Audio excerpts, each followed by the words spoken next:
সমালোচনা কৰিছে, কুকুৰে কাইক মুখত গালি পাৰিছে, সেয়া মই আশীৰ্বাদ বুলি ধৰি লৈছো।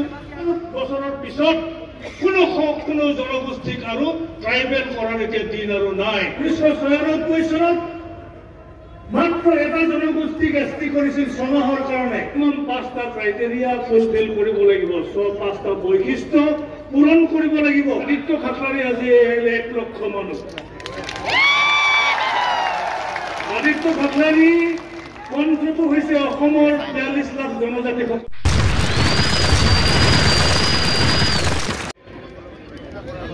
6 জনগোষ্ঠীৰ কোনো সংগঠন, যিবিলাক সংগঠনে ট্ৰাইবেল ষ্টেটাছ ডিমাণ্ড কৰিছে, জনজাতিকৰণ ডিমাণ্ড কৰি আহিছে, বিগত 1-1.5 মাহত কোনো নেতাই কৈছে হু ইজ আদিত্য খাকলাৰী। আজি মই ক'ব খোজো যে আদিত্য খাকলাৰী আজি 1 লক্ষ মানুহ। আদিত্য খাকলাৰী কণ্ঠটো হৈছে অসমৰ 42 লাখ জনজাতিসকলৰ কণ্ঠ।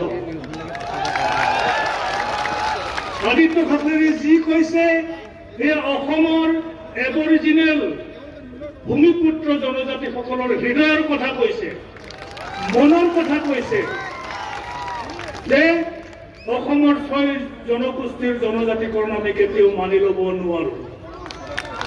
খুবেই স্পষ্ট কথা। লোকুৰ কমিটিৰ ৰিকমেণ্ডেশ্যন ফলো কৰিব লাগিব চৰকাৰে। লোকুৰ কমিটিয়ে কৈছে 5টা ক্ৰাইটেৰিয়া ঠিক কৰি দিছে। ট্ৰাইবেল হ'বৰ কাৰণে মিনিমাম 5টা ক্ৰাইটেৰিয়া ফুলফিল কৰিব লাগিব, 5টা বৈশিষ্ট্য পূৰণ কৰিব লাগিব। বৈশিষ্ট্য 1, indication of primitive trait. 2 number, signs of contact with community at large. 3 number, geographical isolation. 4 number, distinctive culture. আর 5 নম্বরটো হৈছে বেকওয়ার্ডনেস।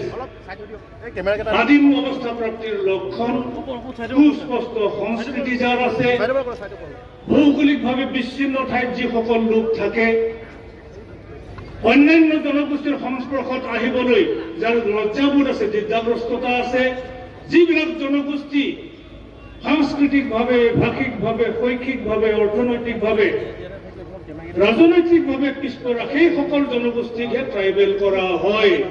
এইটো হৈছে ভাৰত চৰকাৰৰ লোকুৰ কমিটিয়ে ৰিকমেণ্ড কৰা ৰিকমেণ্ডেশ্যন। গতিকে ৰিকমেণ্ডেশ্যনটো ভাৰত চৰকাৰে ফলো কৰিবই লাগিব। আমি কিয় বিৰোধিতা কৰিছো? 1996 চনত মাত্ৰ এটা জনগোষ্ঠীক এছটি কৰিছিল 6 মাহৰ কাৰণে। আৰু সেই 6 মাহত বৰ্তমানে স্বীকৃত ট্ৰাইবেলৰ যিবোৰ reserve seat, medical college, engineering college, ayurvedic college আৰু সকলোবোৰ উচ্চ শিক্ষা প্ৰতিষ্ঠানত ট্ৰাইবেলৰ কাৰণে সংৰক্ষিত আসনবিলাক কোচ ৰাজবংশী ছাত্ৰ ছাত্ৰীয়ে হস্তগত কৰিছিল। আনকি মাজুলী যি ৰিজাৰ্ভ চিট ট্ৰাইবেলৰ, তাৰ পৰা MLA জিকি আহিবলৈ সক্ষম হৈছিল। মাত্ৰ এটা জনগোষ্ঠী এছটি হওঁতে আমাৰ এই অৱস্থা। আৰু 6টাকে যদি বৃহৎ আৰু আগবঢ়া জনগোষ্ঠীবিলাক যদি ট্ৰাইবেল হ'বলৈ হয়, আমাৰ অৱস্থা কি হ'ব ৰাইজ আপোনালোকে সকলোৱে বুজি পায়। আৰু সেইকাৰণে আপোনালোক ওলাই আহিছে একেলগে আৱাজ দিবলৈ, no further inclusion of any community in the list of ST। খোলা কথা। ভাৰতৰ স্বাধীনতা লাভ কৰাৰ ৭৮ বছৰৰ পিছত কোনো জনগোষ্ঠীক আৰু ট্ৰাইবেল কৰাৰ এতিয়া দিন আৰু নাই। ট্ৰাইবেল কৰিব বিচাৰিছে একমাত্ৰ কাৰণত বৰ্তমানৰ ট্ৰাইবেল অলপকে লাহে লাহে ক্ৰমান্বয়ে ডেভেলপ হৈ আহিছে। অলপ মিনিমাম কনষ্টিটিউচনেল ৰাইটছখিনি আমি উপভোগ কৰি আছো। সেইটোত চকু পৰিছে, চকু চৰহাবিলাকৰ চকু পৰিছে যে ট্ৰাইবেল বহুত ওপৰলৈ গ'ল, গতিকে সিহঁতক আকৌ নমাই আনিব লাগে। এইটোৱে তাৰ সাজি আমাক পুনৰ ধ্বংস কৰিবলৈ, আমাক পুনৰ বঞ্চিত কৰাৰে এটা ষড়যন্ত্ৰ। ইয়াৰ বাদে এইটো একো নহয়। গতিকে এই ষড়যন্ত্ৰক আমি মষিমূৰ কৰিব পাৰিব লাগিব। আৰু ডেফিনেটলি আপোনালোকে যদি সহযোগ কৰে আমি চিচিটোৱে ইয়াক প্ৰতিহত কৰিহে ক্ষান্ত হ'ম। মই দীঘলীয়া কথা নকওঁ। আজিৰ সময়ত মই মাত্ৰ বসন্ত গগৈ ডাঙৰীয়াক ধন্যবাদ দিব বিচাৰিছোঁ, আটাচুৰ সভাপতি ডাঙৰীয়া।